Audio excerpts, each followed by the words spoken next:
আসসালামু আলাইকুম। প্রিয় দর্শক, আপনাদের নিশ্চয়ই দুদিন আগের একটা খবরের কথা মনে আছে। খবরটা কী ছিল?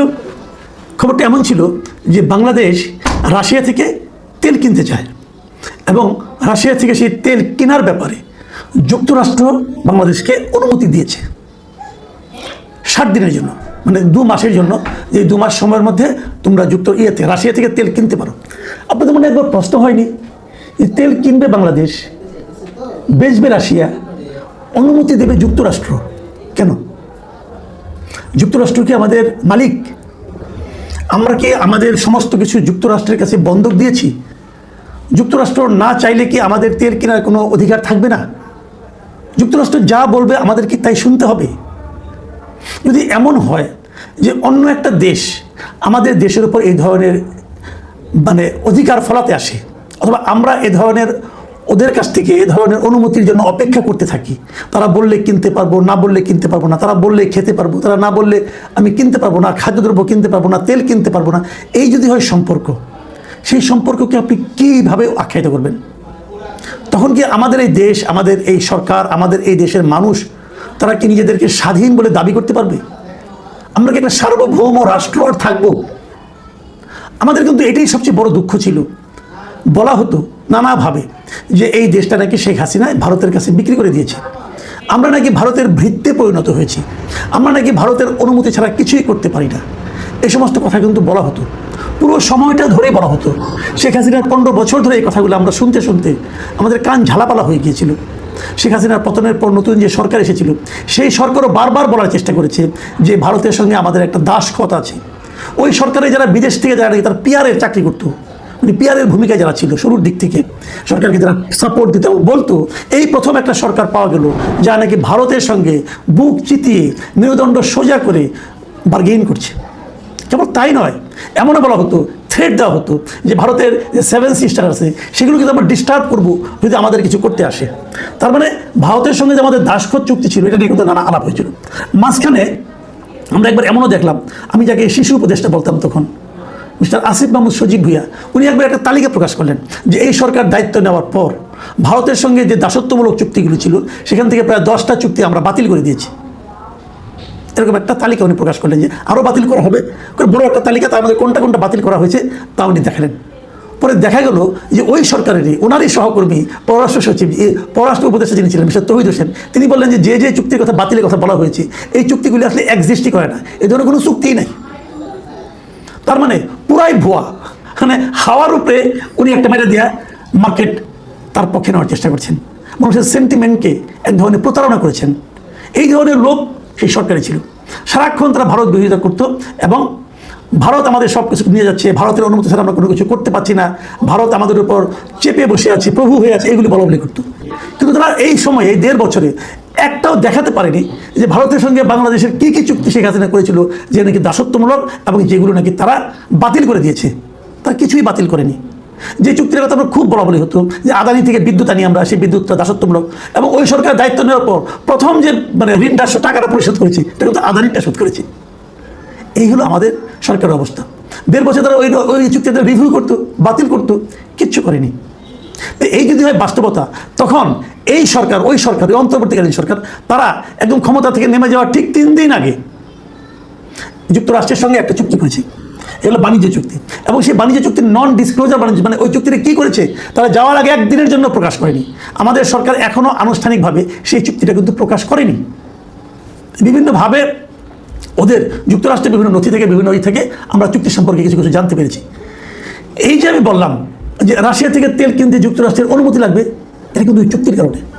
যে চুক্তিটা এই অন্তর্বর্তীকালীন সরকার যা নাকি বুক চিতিয়ে ভারতের বিরুদ্ধে যুদ্ধ করতে চায় এবং যা নাকি বলতে চায় ভারত আমাদের দাসত্বর মধ্যে আবদ্ধ করেছিল, দাসত্ব চুক্তি ভারতের সঙ্গে শেখ হাসিনা করেছিল, যে চুক্তির একটাও তারা বাতিল করতে পারেনি অথবা দেখাতেও পারেনি কোন চুক্তিগুলো, এবং বাতিলের নামে যেগুলো তারা বলেছিল সেগুলো পুরো ভুয়া ছিল এবং তাদের লোকজনই বলছে এরকম কোনো চুক্তি নাই।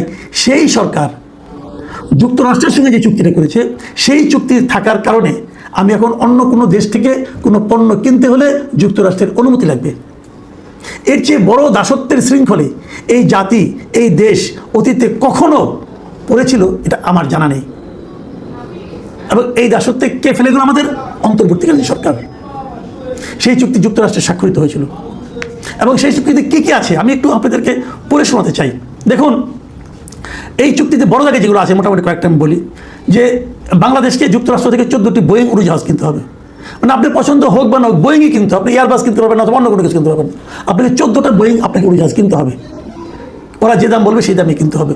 আচ্ছা, 15 বছরে $1500 কোটি জ্বালানি কিনতে হবে আপনাকে। আগামী 15 বছরে $1500 কোটি জ্বালানি কিনতে হবে, এবং ওরা যে দাম বলবে সেই দাম, আপনার বার্গেন করার কোনো স্কোপ নাই। যুক্তরাষ্ট্রের জ্বালানির দাম তো কাতারের চেয়ে, কুয়েতের চেয়ে অথবা সৌদি আরবের জ্বালানির চেয়ে বেশি হবে, কোনো সন্দেহ নাই। আপনাকে ওই বেশি দামেই কিনতে হবে। প্রতি বছর $350 কোটি কৃষি পণ্য আমদানি করতে হবে যুক্তরাষ্ট্র থেকে।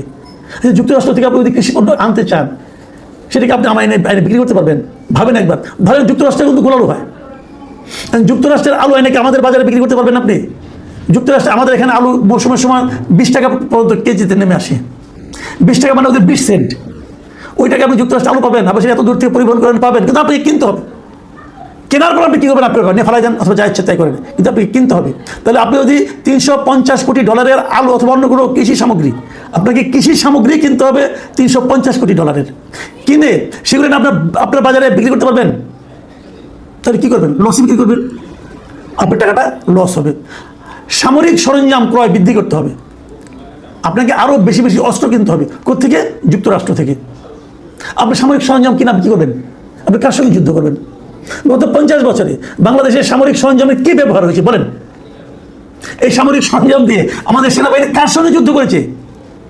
কি প্রয়োজন আমাদের? আমাদের যুদ্ধ হলে কার সঙ্গে যুদ্ধ করবো আমরা? আমাদের আশেপাশের মধ্যে কী রাষ্ট্র আছে? ভারত আছে, মিয়ানমার আছে এবং চীন আছে। এদের কার সঙ্গে যুদ্ধ করতে পারবো আমরা? কত অস্ত্র আমাদের কিনতে হবে, এবং এই অস্ত্র কেনার যে বিপুল ব্যয়, এটা কি আমাদের জন্য কোনো উন্নয়নমূলক কাজ হবে? এটা আপনাকে করতে হবে।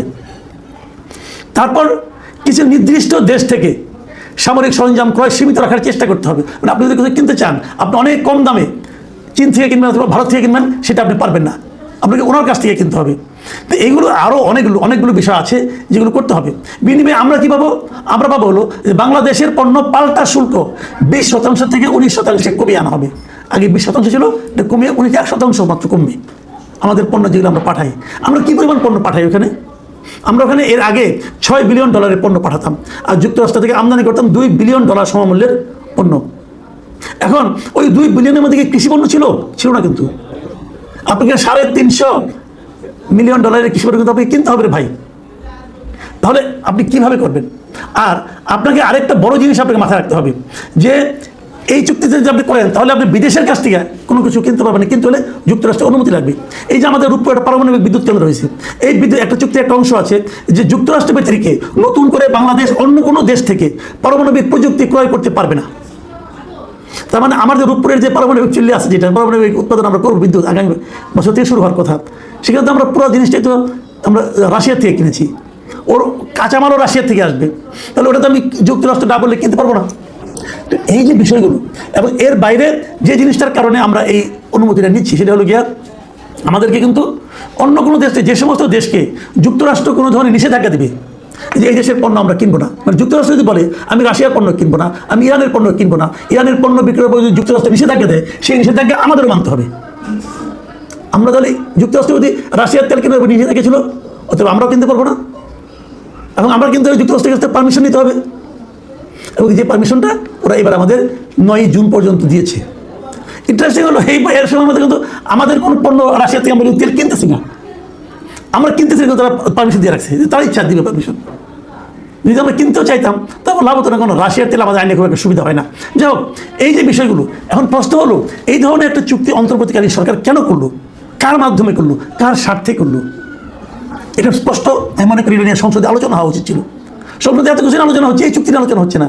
তেল গ্যাসের চেয়ে একটা বড় সমস্যা, এটা আজকে দেখলাম বলেছেন একটা অনুষ্ঠানে মিস্টার দেবপ্রিয় ভট্টাচার্য, উনি বলছেন যে তেল গ্যাসের যে সমস্যা, তার চেয়ে বড় সমস্যা হলো যুক্তরাষ্ট্রের সঙ্গে করা এই বাণিজ্য চুক্তি। এটা নিয়ে কোনো আলোচনা হচ্ছে না, সরকার আলোচনা করছে না, বরঞ্চ এই চুক্তির যিনি মূল হোতা, অন্তর্বর্তীকালীন সরকারের ওই সময় যিনি ওই চুক্তির জন্য যুক্তরাষ্ট্রে চলে গিয়েছিলেন, ডক্টর খলিলুর রহমান, তাকে এই সরকার পররাষ্ট্রমন্ত্রী বানিয়েছে। ব্যাখ্যাটা কি? সহজ ব্যাখ্যা, আমি ব্যাখ্যাটা করে দিচ্ছি। ব্যাখ্যাটা হলো, আসলে আমি বারবার প্রশ্ন করছিলাম না যে হোয়াই ডক্টর খলিলুর রহমান, তাকে কেন এই সরকার পররাষ্ট্রমন্ত্রী বানালো? কারণ এই একটাই, তাকে যুক্তরাষ্ট্র বসিয়েছে।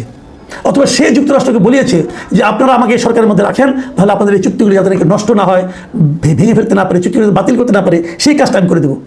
এবং সে প্রতিনিয়ত এই সরকারকে